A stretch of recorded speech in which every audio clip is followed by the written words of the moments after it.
नमस्कार दोस्तों, आज मैं आपको माघ शुक्ल जया एकादशी व्रत की 5 कथा सुनाने जा रही हूँ।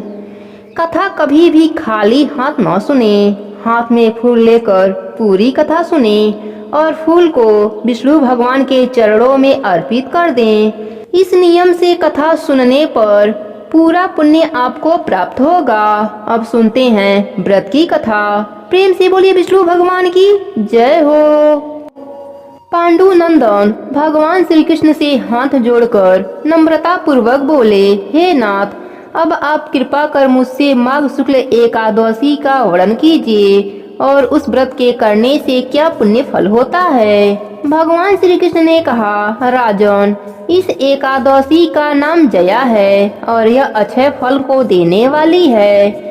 इसका व्रत करने वाला ब्रह्म हत्या से मुक्त हो जाता है और अंत काल में उसे काम और मोक्ष की प्राप्ति होती है। इस व्रत द्वारा मनुष्य कुयोनि से छूट जाते हैं। अब हम तुम्हें इसकी एक पौराणिक कथा जो पद्म पुराण में लिखी है कहते हैं, ध्यान से सुनो। एक समय की कथा है कि देवराज इंद्र अपनी नगरी में अत्यंत ऐश्वर्य पूर्वक राज कर रहे थे। वहाँ के देवता सोमपान के प्रताप से हिष्ट पुष्ट एवं सुंदर की खान बन रहे थे। अप्सराओं से युक्त परिजात पुष्प से सुशोभित नंदन कांडन में क्रीड़ा कर रहे थे। महाराज इंद्र ऐश्वर्य से परिपूर्ण अप्सराओं और गंधर्वों के साथ नाच और गान में उन्मत्त हो रहे थे। गंधर्व गान कर रहे थे, अप्सराएं नाच रही थीं।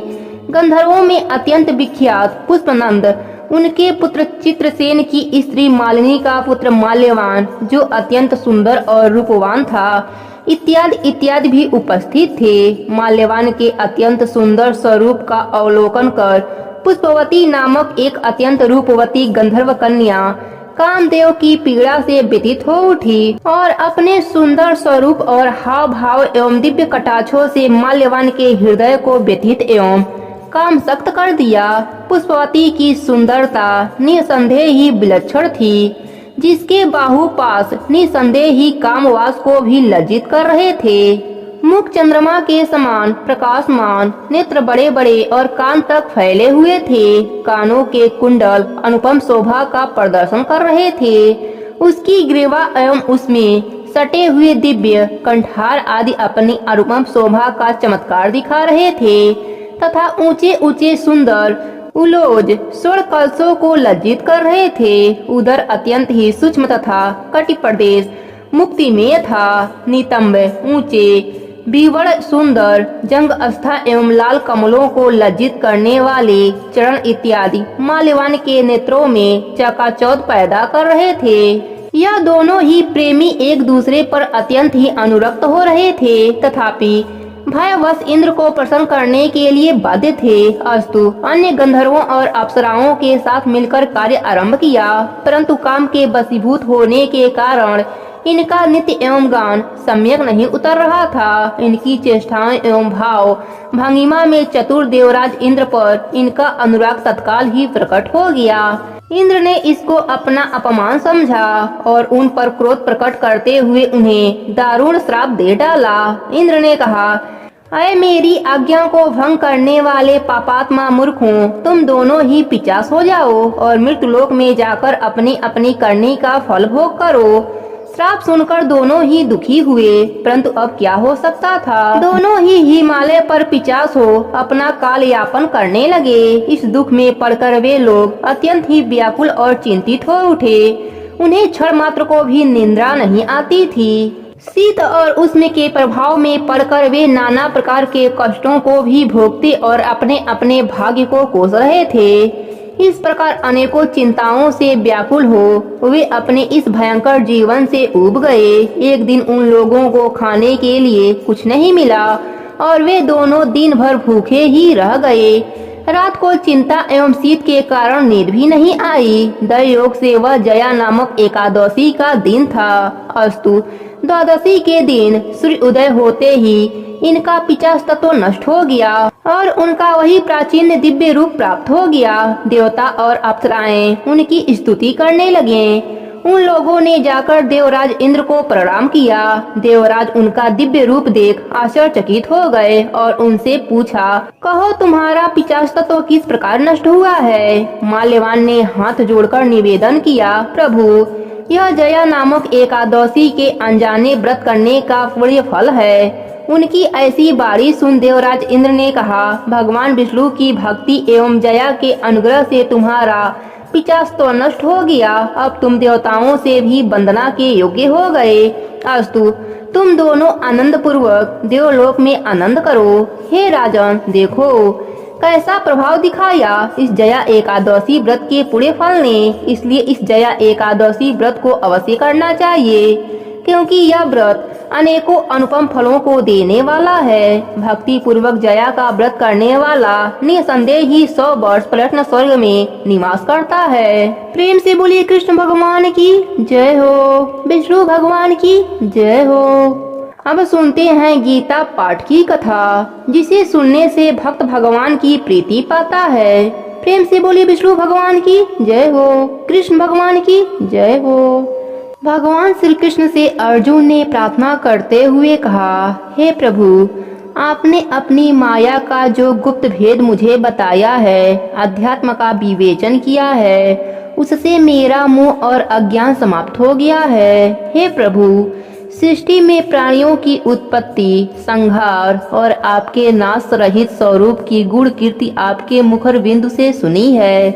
हे कमल नयन, आप मुझे अपने विराट स्वरूप का दर्शन कराएं। आपके उस ज्ञानमय, ऐश्वर्य युक्त, बलशाली तथा अन्य अनेक रूपों को भी देख, जिनका दर्शन तूने पहले कभी नहीं किया है। मैं अपने स्वरूप को दिखाने के लिए तुझे दिव्य चक्षु प्रदान करता हूँ, क्योंकि तेरे इन चर्म चक्षुओं द्वारा उनका अवलोकन कर पाना असंभव है। मेरे द्वारा प्रदान किए गए दिव्य अर्थात अलौकिक चक्षुओं के द्वारा तू मेरे प्रभाव और योग शक्ति को देख सकेगा।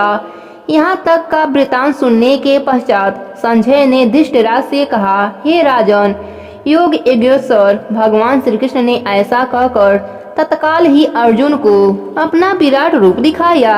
अनेक मुख और नेत्रों से युक्त तथा अद्भुत दर्शनों वाले बहुत से दिव्य आभूषणों से अलंकृत, दिव्य शस्त्रों को हाथ में उठाए हुए, दिव्य माला और वस्त्रों को धारण किए हुए, दिव्य गंध का अनुलेपन किए हुए एवं सभी प्रकार के आश्चर्यों से युक्त सीमा रहित उस विराट रूप को सब्यसाची अर्जुन ने देखा। हे राजन, आकाश में 1000 सूर्यों के एक साथ उदय होने से जो प्रकाश उत्पन्न होगा, वह भी उस विश्वरूप परमात्मा के प्रकाश के समान नहीं हो सकेगा। पांडु पुत्र अर्जुन ने उस समय अनेक प्रकार से विभक्त अर्थात पृथक पृथक हुए संपूर्ण जगत को आश्चर्यचकित होकर भगवान श्री कृष्ण के शरीर में एक जगह स्थिर देखा। उसके पश्चात अर्जुन का रोम रोम हर्ष एवं प्रफुल्लित से भर उठा।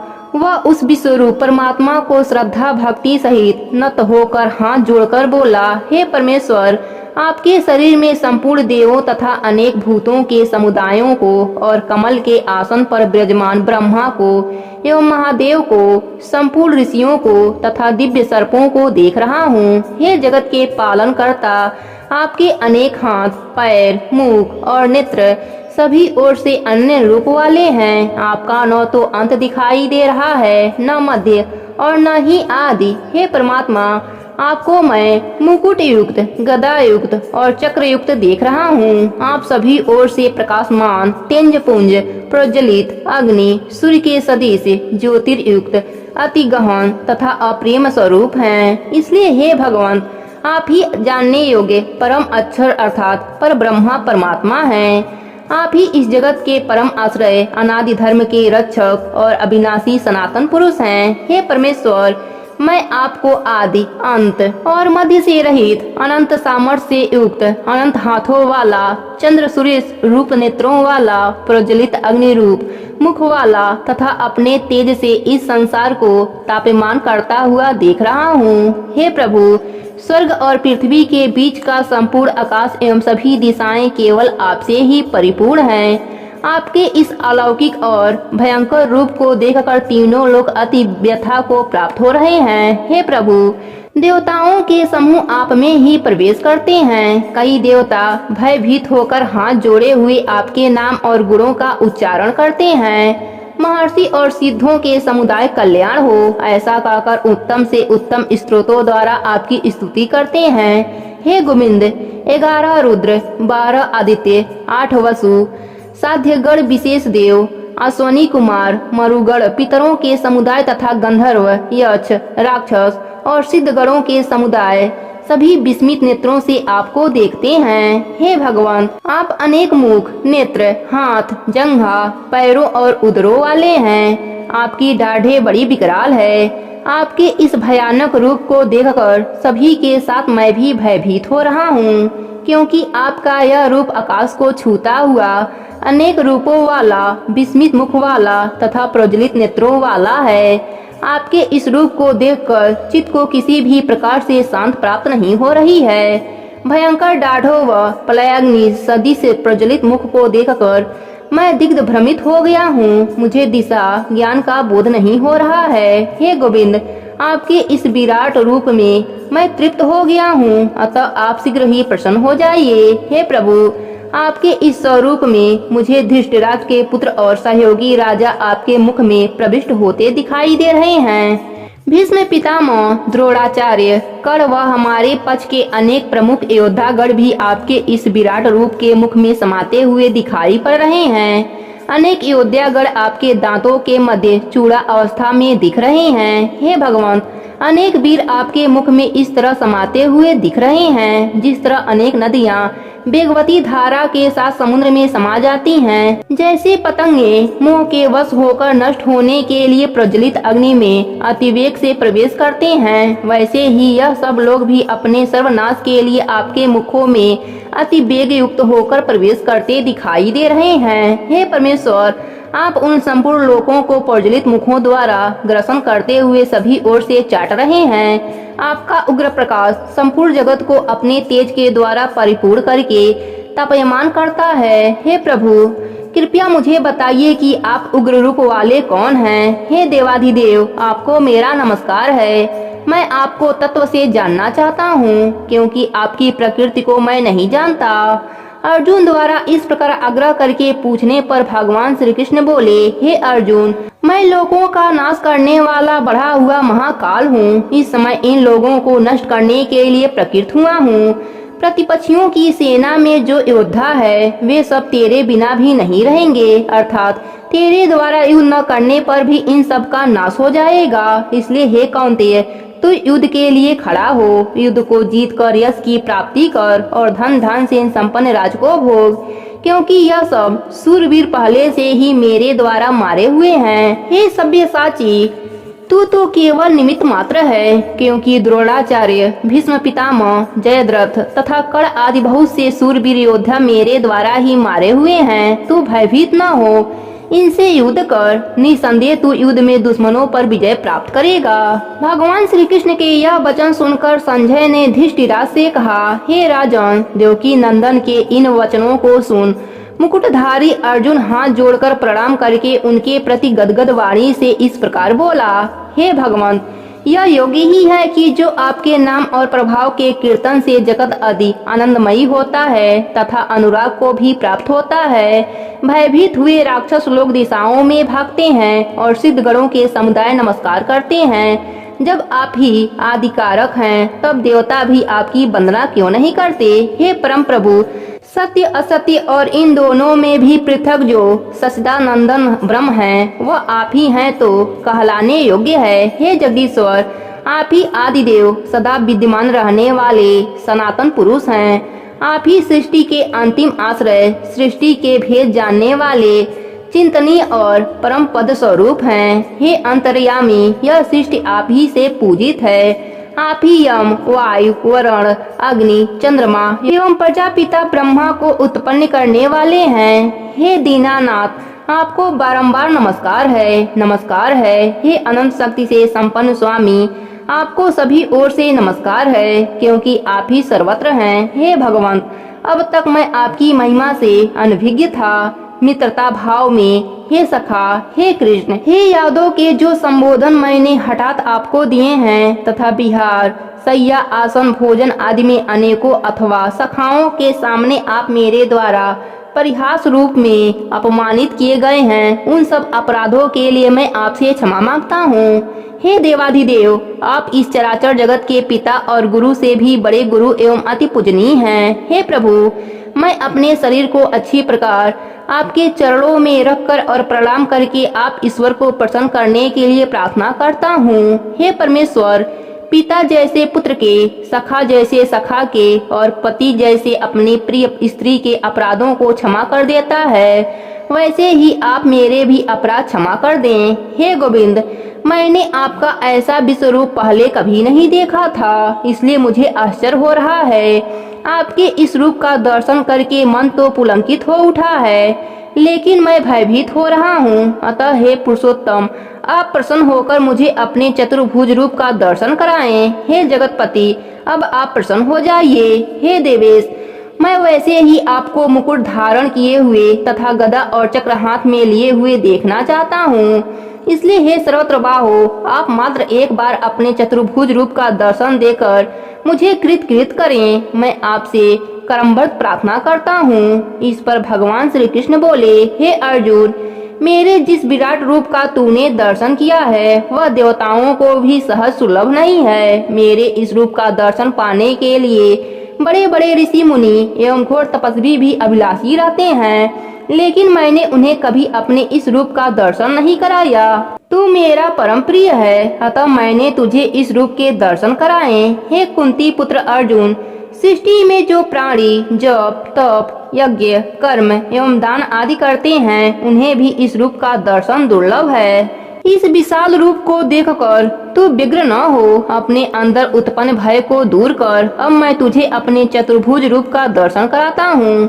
रणभूमि पर अपनी दिव्य दृष्टि गड़ाए बैठा संजय धृष्टिराज से बोला, हे राजन, भगवान श्री कृष्ण अब अर्जुन को अपने चतुर्भुज रूप का दर्शन करा रहे हैं। श्री कृष्ण का वह चतुर्भुज रूप परम सौम्य है। चारों हाथों में क्रमशः शंख, चक्र, गदा, पद्म व शीश पर किरीट विराजमान है। उनके अंग पर पीताम्बरी है तथा अंग कांति श्याम मलय है। हे राजन, भगवान श्री कृष्ण के रूप का दर्शन करते हुए अर्जुन बोला कि हे भगवान, आपके इस परम सौम्य रूप का दर्शन करके मुझे अपूर्व शांति की प्राप्ति हुई है।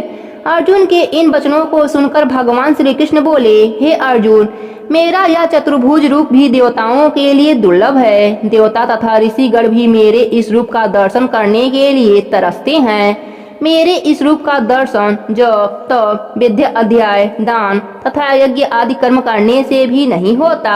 हे धनंजय, मेरे इस रूप का दर्शन वही कर पाता है जो मुझे तत्व रूप से जान जाता है तथा एकांत भाव से मेरी भक्ति करते हुए मुझ में ही लीन रहता है। हे अर्जुन, जो प्राणी जप, तप, यज्ञ, दान आदि कोई भी कर्म करता है वह मुझे ही समर्पित कर देता है। जो मेरे प्रति समर्पण की भावना रखता है, मेरे ही नाम, गुण, तत्व आदि का श्रवण करता है, ध्यान व आसक्ति रहित भाव से नित्य निरंतर मेरा ही होकर रहता है, सांसारिक वस्तुओं की मोह माया से दूर रहता है और जो किसी के साथ द्वेष भाव नहीं रखता, ऐसा ही भक्त मुझे प्राप्त होता है। प्रेम से बोलिए विष्णु भगवान की जय हो, कृष्ण भगवान की जय हो, लक्ष्मी माता की जय हो।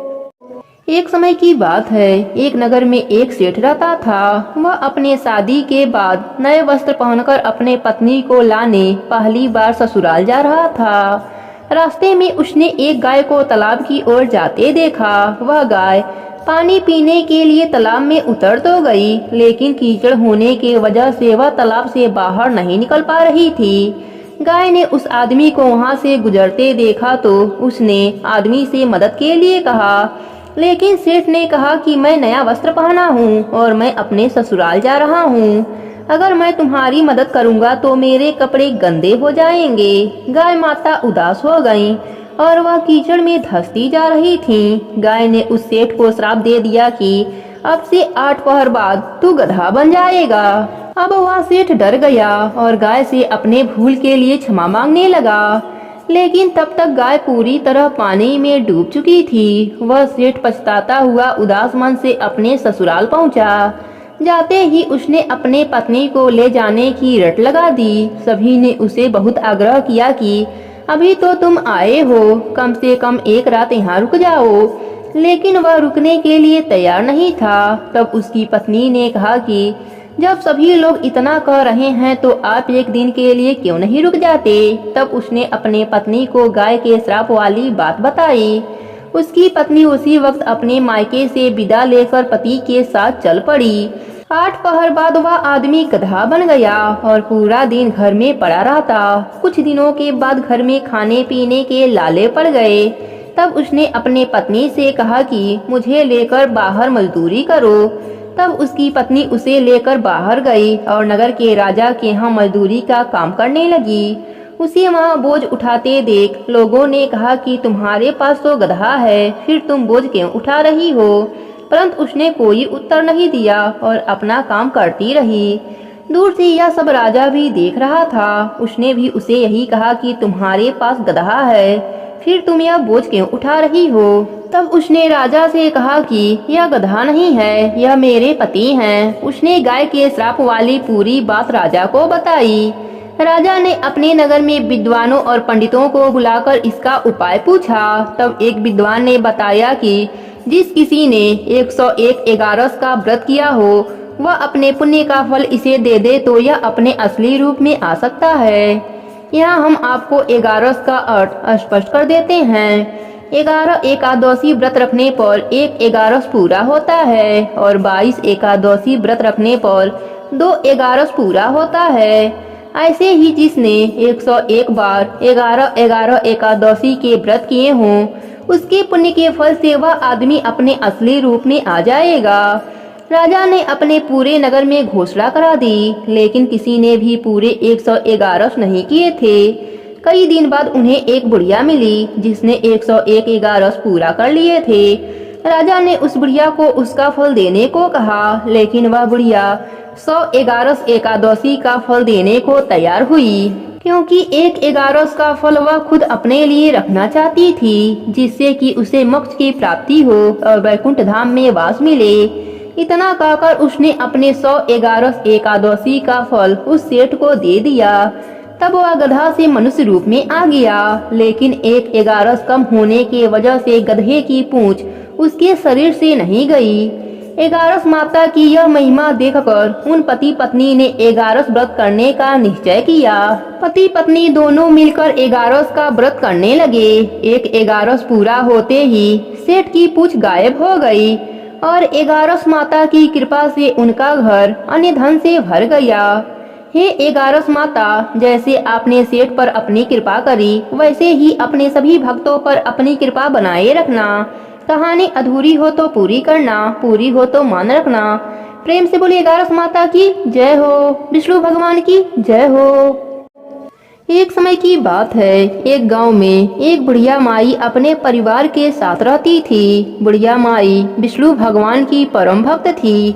वह हमेशा दोनों पक्षों की एकादशियों का व्रत करती और कथा सुनती थी। उसने कभी भी व्रत में गणेश भगवान की कथा न कही न सुनी। इस कारण उसका व्रत अधूरा रह गया। पर बुढ़िया माई को इस बात का पता नहीं था। उनको लगता था कि वह तो पूरा व्रत कर रही हैं और उनके व्रत के पुण्य से उनको वैकुंठ लोक की प्राप्ति जरूर होगी। देखते ही देखते बुढ़िया माई की मृत्यु हो गई। उन्हें लेने यमलोक के दूत आए। वह देखकर घबरा गईं और बोली, मैंने जीवन भर विष्णु भगवान की भक्ति श्रद्धा भाव से किया, एकादशी का व्रत किया, एकादशी व्रत की कथा सुनी, एगारस माता की कथा सुनी। इस पुण्य से मुझे तो लेने वैकुंठ लोक का विमान आएगा। मैं आपके साथ नहीं चलूंगी। इतना कहकर बुढ़िया माई रोने लगी और विष्णु भगवान को पुकारने लगी। विष्णु भगवान गरुड़ पर सवार होकर बुढ़िया माई के पास आए और बोले, बुढ़िया माई, तूने तो पूरी श्रद्धा से व्रत किया, पर तुमने व्रत में कभी भी गणेश भगवान की कथा न कही न सुनी। इसी कारण तेरा व्रत अधूरा है। बुढ़िया माई विष्णु भगवान से जीवन दान मांगने लगी ताकि वह एकादशी का व्रत करके उसका पूरा पुण्य प्राप्त कर सके। इस प्रकार बुढ़िया माई को विष्णु भगवान ने 2 साल के लिए फिर जीवित कर दिया। अब बुढ़िया माई जीवित होते ही गणेश भगवान का नित्य नियम करना चालू कर दिया। एकादशी व्रत में एकादशी व्रत की कथा सुनती, 11 माता की कथा सुनती और अंत में गणेश भगवान की कथा सुनने लगी। इस प्रकार 2 साल में बुढ़िया माई ने 4-11 पूरा कर लिया। गणेश भगवान की कृपा से एकादशी का पूरा पुण्य बुढ़िया माई को प्राप्त हुआ। बुढ़िया माई की तपस्या से गणेश भगवान प्रसन्न हुए और बुढ़िया माई के सामने प्रकट होकर बोले, बुढ़िया माई, तुमने मेरे नित्य नियम के साथ ही व्रत में श्रद्धा पूर्वक कथा सुनी है, इसलिए मैं तुम पर अत्यंत प्रसन्न हूँ।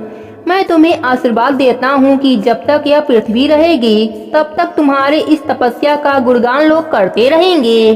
साथ ही एकादशी व्रत में तुम्हारी भक्ति की इस कथा को जो मनुष्य प्रेम पूर्वक सुनेगा उसको व्रत का संपूर्ण फल प्राप्त होगा।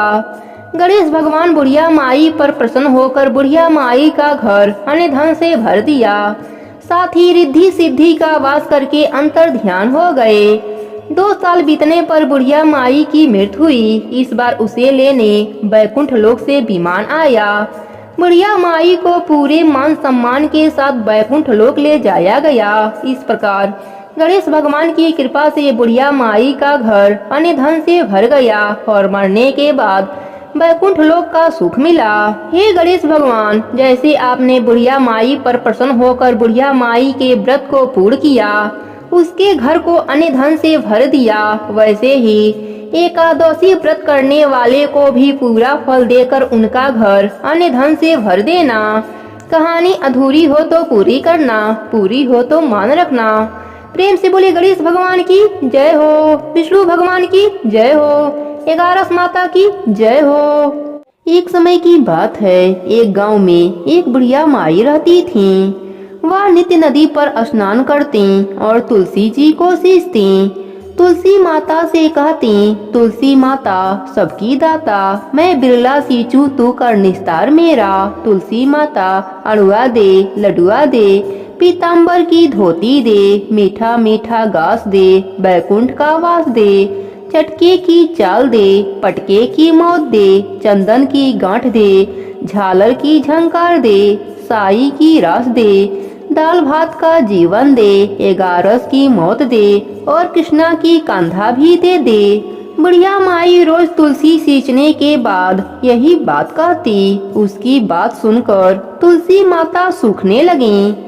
एक दिन भगवान हरि ने पूछा, हे प्रिय, इतनी औरतें तुम्हें सींचती हैं, मीठा भोग लगाती हैं, गीत सुनाती हैं, फिर भी तुम क्यों सूख रही हो? तब तुलसी माता ने कहा, प्रभु, एक बूढ़ी माई रोज मेरे पास आती हैं और रोज मुझसे यह सब कहती हैं। मैं हर बात पूरी कर सकती हूँ, पर श्री हरि का कंधा कहाँ से ला कर दूंगी? तब भगवान हरि बोले, जब वह मरेगी तब कंधा देने मैं स्वयं आ जाऊंगा। प्रिय, तू चिंता ना कर। कुछ दिनों बाद बुढ़िया माई का देहांत हो गया। बुढ़िया माई के अंतिम संस्कार के लिए गांव के कुछ लोग बुढ़िया माई के मृत शरीर को उठाने लगे तो वह बुढ़िया माई इतना भारी हो गई कि किसी से भी नहीं उठती। सब गांव वाले बोलने लगे कि बुढ़िया माई तो अपने पूरे जीवन में पूजा पाठ किया था, फिर भी यह इतनी भारी कैसे हो गई? उधर बूढ़े ब्राह्मण के रूप में भगवान हरि स्वयं वहां आए और पूछने लगे कि क्या हुआ। तब सभी कहने लगे, बुढ़िया माई का शरीर उठ नहीं रहा, लगता है यह पाप भी बहुत करती थी, इसलिए यह मरने के बाद भारी हो गई है। तब भगवान के रूप में प्रभु बोले, मुझे इसके कान में एक बात कहने दो, शायद उठ जाए। लोग बोले, ठीक है, आप भी प्रयास कर लो। भगवान बुढ़िया माई के कान में कहने लगे, बुढ़िया माई, मन की निकाल ले, अड़ुआ ले, गड़ुआ ले, पीताम्बर की धोती ले, मीठा मीठा ग्रास ले, बैकुंठ का वास ले, चटके की चाल ले, पटके की मौत ले, चंदन की गांठ ले, झालर की झंकार ले, दाल भात का जीवन ले, एकादशी की मौत ले और ले श्री हरि का कंधा भी ले ले। इतना कहते ही बुढ़िया माई हल्की हो गई। भगवान अपने कंधे पर उसे ले गए। बुढ़िया माई को मुक्ति मिल गई और वह श्री हरि के साथ बैकुंठ लोक चली गई। हे तुलसी माता, जैसे आप बुढ़िया माई पर अपनी कृपा करी, वैसे ही अपने सभी भक्तों पर अपनी कृपा बनाए रखना। प्रेम से बोलिए तुलसी माता की जय हो। प्रेम से बोलिए विष्णु भगवान की जय हो।